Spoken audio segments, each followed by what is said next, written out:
আসসালামু আলাইকুম। আশা করি সবাই ভালো আছেন। আমার এই চ্যানেলটা আসলে খুবই নতুন। এই চ্যানেলে আমি নাম দিয়েছি ঘুরুন্টি পাখি।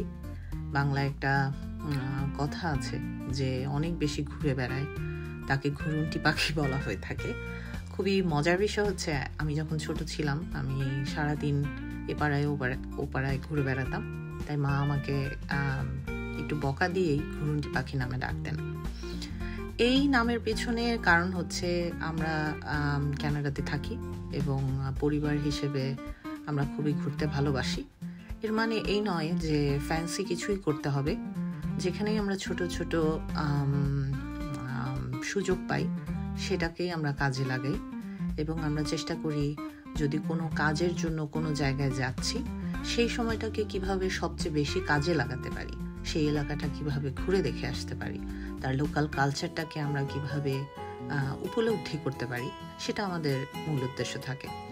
তো কানাডাতে আমরা যে প্রভিন্সে থাকি সেটা আটলান্টিক প্রভিন্সগুলোর মধ্যে একটা। সেখান থেকে একটা ট্রেন যায় অটোয়াতে। তো ক্যানাডিয়ান যে ট্রেন সেই জার্নিটা কখনোই উপলব্ধি করা হয়নি, তাই আসলে সেই মেমোরিটা ধরে রাখতে আমরা এবার রওনা দিয়ে দিলাম অটোয়াতে। আমাদের বাংলাদেশি পাসপোর্ট রিনিউ করতে আমাদের যেতেই হতো, তো ভাবলাম ফ্লাইটে না গিয়ে আমরা যাওয়ার সময় অন্তত ট্রেন জার্নিটা করতে পারি। হ্যালিফ্যাক্স থেকে ট্রেনে যেতে গেলে 27 ঘন্টা লাগে, সুতরাং সেটা অবশ্যই একটা চ্যালেঞ্জিং বিষয়। তবে যদি বয়স্ক কেউ যান তার মা বাবাকে নিয়ে যে আমি মন্ট্রিয়ালে যাব বা আমি নিউ ব্রান্সউইকে যাব, মজার বিষয় হচ্ছে আপনি আমাদের দেশে যেমন ঢাকা খুলনা যেতে গেলে আপনি বিভিন্ন জায়গায় থামতে পারবেন, এই আটলান্টিক ওশেন নামক ট্রেনটাতেও আপনি বিভিন্ন জায়গায় থামতে পারবেন। তার মানে এই নয় যে আপনাকে অটোয়াতেই যেতে হবে, আপনি ইচ্ছা করলে মংটন অর্থাৎ নিউ ব্রান্সউইক পর্যন্ত আপনি যেতে পারবেন, অথবা আপনি মন্ট্রিয়াল পর্যন্ত যেতে পারবেন, তো এইভাবে, অথবা কুইবেক পর্যন্ত যেতে পারবেন। তো এভাবে যেটা হলো আমরা মন্ট্রিয়াল পর্যন্ত এই ট্রেনটাতে গেলাম এবং সেখান থেকে একেবারে বিমানের মতোই লেওভার থাকে, 2 ঘন্টা আমরা মন্ট্রিয়াল ট্রেন স্টেশনে আসলে বসে থাকলাম এবং তারপরে সেখান থেকে আমরা অটোয়ায় চলে গেলাম। এই হচ্ছে টোটাল জার্নি। 27 ঘন্টার জার্নি। অনেক খাবার দাবার নিজেরা আমরা নিয়ে গিয়েছিলাম। আশেপাশের যে সুন্দর দৃশ্যগুলা অসাধারণ, মনোমুগ্ধকর, একেবারেই আমাদের বোর লাগেনি। একটা সময় আমরা বিভিন্ন সিটি, বিভিন্ন ছোট শহর, উপশহর সব কিছুর পাশ দিয়ে চলে গেলাম এবং এখানকার ট্রেনের যারা স্টাফ তারা আসলে এতটাই অমায়িক, তারা এতটাই সুন্দরভাবে ব্যবহার করেন, সেটা আসলেই অতুলনীয়। এরপর আমরা যখন মন্ট্রিয়ালে চলে গেলাম 2 ঘন্টা মাত্র সময়, তো মন্ট্রিয়াল ট্রেন স্টেশনটা খুবই ভালো লাগলো। খুবই প্রাচীন একটা শহর, যেহেতু আমাদের 2 ঘন্টা মাত্র সময় ছিল আমরা আসলে খুব বেশি মন্ট্রিয়াল ঘুরে দেখতে পারিনি। তো আমরা চাইলাম যে আমরা একটু স্টেশনটার বাইরে চলে যাই। দেখতেই পাচ্ছেন আমার ছেলেটা বেশ ঘুরে বেড়াচ্ছে আনন্দ নিয়ে। এটা একটা বিগ সার্কেল, মানে একটা সুন্দর জায়গা আছে যে স্টেশনে আমরা নেমেছিলাম, মন্ট্রিয়াল স্টেশনে, রেল স্টেশন, তার বাইরেই এটা আছে। তো আমরা প্রায় 30 মিনিট আশেপাশ দিয়ে ঘুরলাম। খুবই সুন্দর, খুবই বড় শহর। আমরা যে শহরে থাকি সেটা আসলে একটা ছোট শহরই বলা যায়। সেখান থেকে মন্ট্রিয়ালের এই বড় বড় সব অট্টালিকা দেখে ঢাকার কথাই আমার বারবার মনে পড়ছিল। এরপরে আমরা আবার রওনা দিলাম অটোয়ার উদ্দেশ্যে।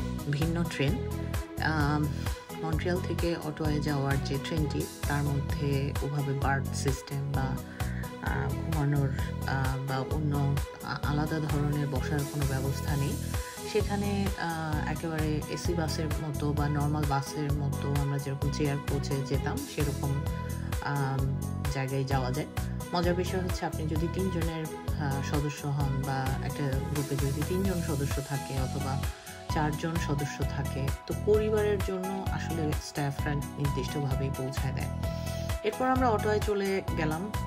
অটোয় পৌঁছেই আমরা আমাদের হোটেলে চলে গেলাম। আমাদের এই চ্যানেলটা খোলার একটা অন্যতম উদ্দেশ্য হচ্ছে টিপস অ্যান্ড ট্রিক্স শেয়ার করা। অনেকেই আমাদের প্রশ্ন করেন আমরা এত কিভাবে ঘুরতে পারি, আমরা এত ঘুরি কেন।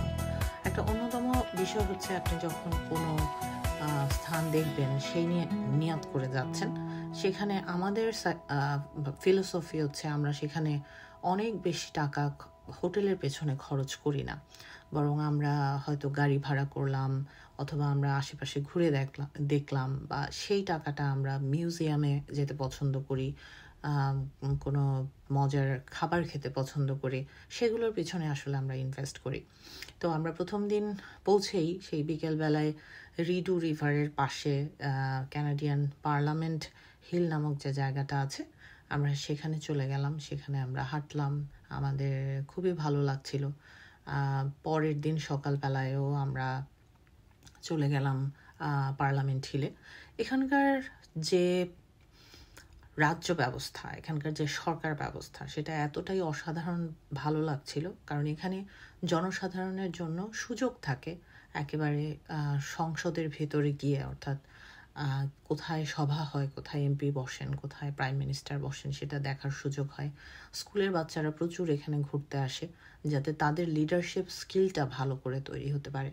এবং এই পুরো এলাকাটাই অটোয়া আসলে খুবই বলা যেতে পারে সরকারি চাকুরিদের জন্য হেভেন, এবং সমস্ত ধরনের কেন্দ্রীয় সরকার ব্যবস্থা কানাডার সেটা এখানেই মূলত এটা এই শহরের উপরই নির্ভরশীল।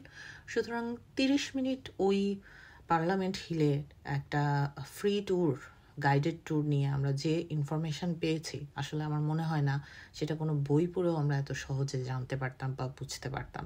সুতরাং আপনি যদি কখনো অটোয় কোনো প্রয়োজনে কানাডার মধ্যে থেকে যান, অথবা কেউ যদি অন্য কোনো শহর থেকে কখনো বেড়াতে আসেন, অন্য কোনো দেশ থেকে, অবশ্যই আমি সাজেস্ট করব এই সুযোগটা নেবেন। এইখানে এরপর অনেক জায়গায় গিয়েছি, অনেক কিছু দেখেছি। রিডু রিভারের পাশ দিয়ে আমরা এই বিকেলটাতে যাচ্ছিলাম, এবং আমাদের আসলে এত ভালো লাগছিল। আমরা খুবই শর্ট ট্যুরে, আমরা মাত্র 3 রাত অটোয়াতে ছিলাম, সুতরাং আমাদের হাতে অনেক সময় ছিল না।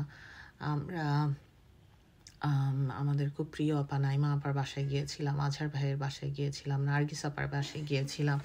সবার এত আদর, এত আতিথেয়তায় আমরা খুবই খুবই খুবই কৃতজ্ঞ। আর খুব বেশি থাকতে পারিনি, কারণ আমরা আসলে মিউজিয়ামে যেতে চেয়েছিলাম। তো মিউজিয়াম মজার জায়গা, আমার ছেলেও পছন্দ করে। এবং এখানকার মিউজিয়ামের সবচেয়ে যে জিনিসগুলো আমার ভালো লাগে সেটা হলো বাচ্চাদের জন্য, বড়দের জন্য বিভিন্ন ধরনের অ্যাক্টিভিটি থাকে, এবং সেই অ্যাক্টিভিটিগুলো আপনাকে অবশ্যই আগ্রহী করে তুলবে।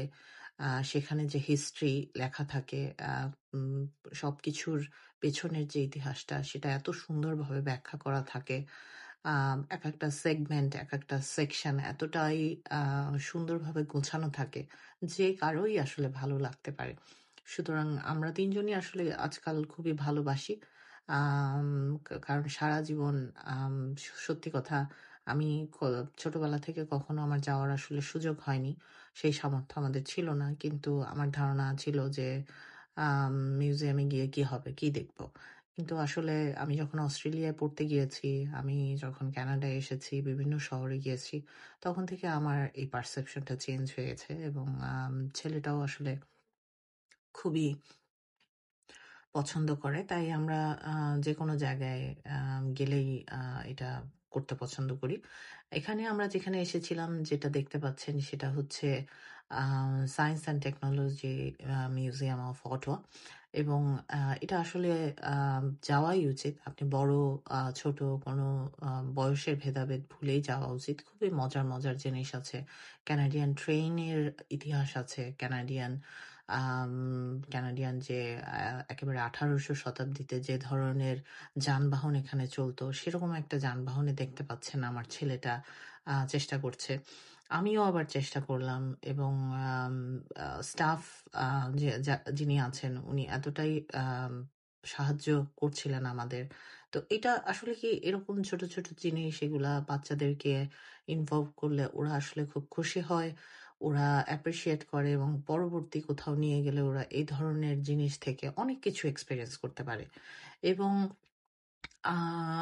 যেটা আসলে আমরা মনে করি যে সবসময় আ আ কিভাবে এত ঘুরি? তো আসলে লাইফে একেকজনের একেক রকম প্রায়োরিটি থাকে।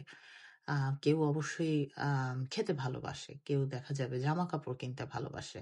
কেউ দেখা যাবে আমি খুব এক্সপেনসিভ জিনিস কিনবো, সেটা হতে পারে। কেউ গাড়ি কিনতে ভালোবাসে, কেউ আ বাড়ি করতে ভালোবাসে। আবার কেউ ঘুরতেও কিন্তু ভালোবাসতে পারে। সুতরাং যখন আপনি যেটা চাচ্ছেন, লাইফে দেখা যাবে যে আপনি সেটার পিছনেই আপনার প্রায়োরিটি সেট করছেন এবং সেটাকেই আপনি আ প্রাধান্য দিয়ে আপনি কোনো না কোনোভাবে সুযোগ খুঁজছেন। এবং আমি আসলে একটা কথা বিশ্বাস করি যে, "ইন্নামাল আমালু বিন্নিয়াত।" তো আ সকল ভালো কাজই নিয়তের উপর নির্ভরশীল। সুতরাং আমি এটা ছোট থেকে বিশ্বাস করি এবং আমি আসলে খুবই ঘুরতে ভালোবাসি মনে করেই হয়তো আল্লাহ আমাকে বিভিন্নভাবে সুযোগ এনেই দেন। এবং আমি সেরকম একটা সুযোগ পেলে সেটাকে আমি চেষ্টা করি আরো ভালোভাবে কাজে লাগানোর জন্য। পরবর্তী দিনগুলোতে আমরা আসলে বিভিন্ন জায়গায় গিয়েছিলাম। বিভিন্ন মানুষের সাথে আমার বাংলাদেশ ব্যাংকের সহকর্মীদের সাথেও আমার দেখা হয়েছে। আ সেই আ কথা আসলে ভোলার নয়। কিন্তু শেষের দিন আমরা গিয়েছিলাম মিউজিয়াম অফ নেচার এ এবং সেখানে রকস, সেখানে বিভিন্ন ধরনের অ্যাক্টিভিটি। তার মধ্যে দিয়ে আমাদের অটোয়ার জার্নিটা এবার শেষ হয়েছে। রেশ থেকে যাবে বহুদিন। অনেক কিছুই শেয়ার করব। আ অনেক অ্যাক্টিভিটির মাধ্যমেই আমরা আ আপনাদেরকে দেখাবো কিভাবে আমরা ঘুরে এবং টিপস শেয়ার করব। তো আমাদের জন্য দোয়া করবেন এবং আমাদের পাশে থাকবেন। আসসালামু আলাইকুম।